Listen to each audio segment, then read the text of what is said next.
What's going on, guys? Chris Williams, REI here, real estate entrepreneur out of Central California. And today we're in Central Fresno, and I get the privilege of showing you one of my most recent flips that we're actually closing escrow on with the buyer this week. So we're gonna go inside. It's a little cold today.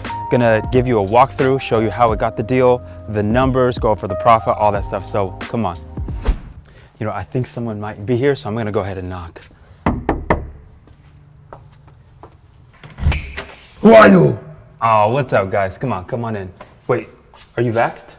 Yeah, guys, so right here is the kitchen. And I don't know if you can tell, thankfully, the cabinets, although they may have been 40, 50 years old, they're actually in really good condition. So I just had my contractor go through, skin and paint them, threw some nice granite on it.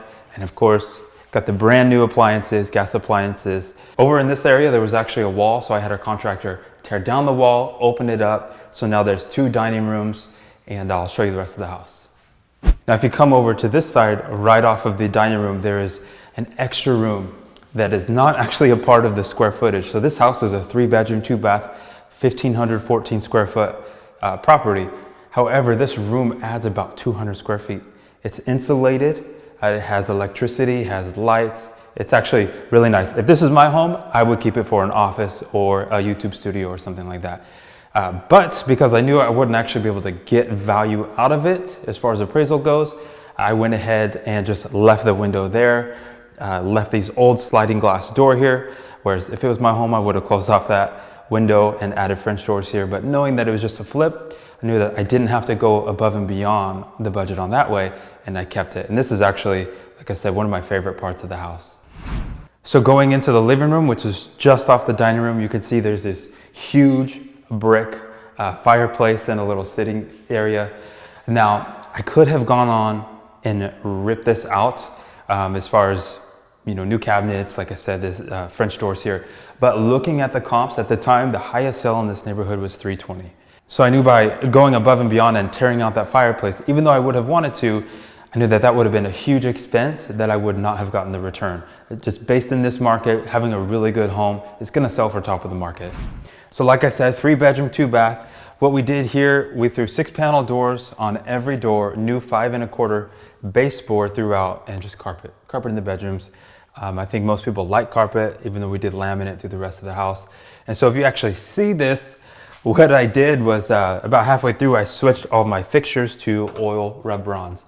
And why we did that is, you know, this is a grayscale house. There's that light gray, which might be more of like a grayish, which is a light gray with a hint of beige. And then this bright white trim and doors. I just realized this oil rub bronze is really going to provide a stark contrast between the two.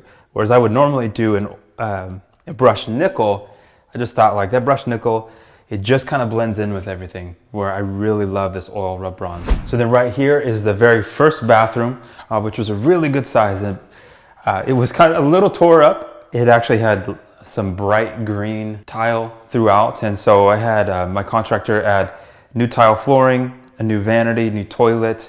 And here is some money saving tip for you. Some things may be really outdated, but they're in really good condition. So this was an old, I think it's a cast iron tub. It was green, so was the tile around the tub, but it was in really good condition. So I just had my contractor go through, resurface it, put enamel over it. It's white, it pops out. It's in really good condition. Then obviously we put new faucet and shower head and all that. And on here into the master, a really good master for this size and this age of home. Now every room, every bedroom actually has its own walk-in closet, which I think is great. And just like the rest of the house, we did new carpet in here, 5 1/4 baseboard, paint, light fixtures, and then this master has its very own bathroom as well that we went ahead and redid. So just like the first bathroom, same thing, flooring, vanity, toilet, hardware, and just like that other one, the tile shower was actually in really good condition, but again, it just looked outdated. So a contractor went in there, resurfaced it, painted it white, put a new faucet and head on there. Looks really clean now. So going over the details of the deal and how I got this property, it was actually towards the beginning of the year, I started a whole new marketing campaign where I emailed local agents. So I actually got that list through a company called realagentlist.com. They have like 2.2 or 2.1 million real estate agents in their database. So bought that list, uploaded my county agents to Aweber, and then about once a month, I just sent out an email of, hey, my name's Chris. I'm looking to buy a couple fixer-uppers from my phone number. And then about 3 months later, an agent called me out of the blue and he's like, hey, a couple months ago, I got your email. I have a client that wants to sell. So I came out, looked at this, and it was, definitely tore up. I mean, it wasn't horrible, but it definitely needed to be remodeled. So, old windows, old flooring, all that kind of stuff. So looking at the neighborhood, I comped this out at an ARV of 320. And so that 320 was actually based on one comp. It was actually the exact same house that had been remodeled about 2 years before, but those owners decided to sell. So it's kind of a shot in the dark, but I figured I could get about 320. So looking at the house, looking that it might need about 60, 65 grand, I figured the most that I could pay is 190.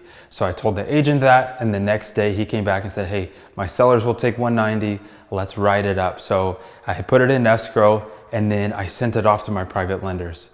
So I ended up getting a first deed of trust for 199. And what that 199 covered was all of my escrow fees, closing costs, and about a $5,000 assignment fee to myself. And from there, I sent the deal to another lender that ended up giving me 65 grand to come in and remodel it. Now, thankfully, I actually ended up being about 11 grand under budget, which has just worked out really well. And so just like I said, there was that one comp for 320. Once we ended up remodeling this and ready to put on the market, I comped it out again, looked at the market, looked to see what other homes were selling for. There were some non-remodeled houses selling for around 300, 310. So I decided, let's shoot for it. Let's go 335. And so in about 3 days, we had a couple offers, I think about 2 or 3, and settled on 336. So ended up selling this house for 16 grand, more than I estimated, and I was 11 grand under budget. So including my original assignment fee, taking out the first deed of trust, the second deed, insurance, holding costs, and all that, this house is actually going to bring about a $52,000, $53,000 profit, a really good flip. And like always, when a real estate agent brings me the deal, even though I am licensed, I let that agent relist it. So the agent that brought it to me listed it, and he gets those 2 commissions. I think it's a pretty great deal. So that is it. That is this flip. Like this video, subscribe, stay tuned. Going to be releasing a lot more content soon, and I'll see you next time.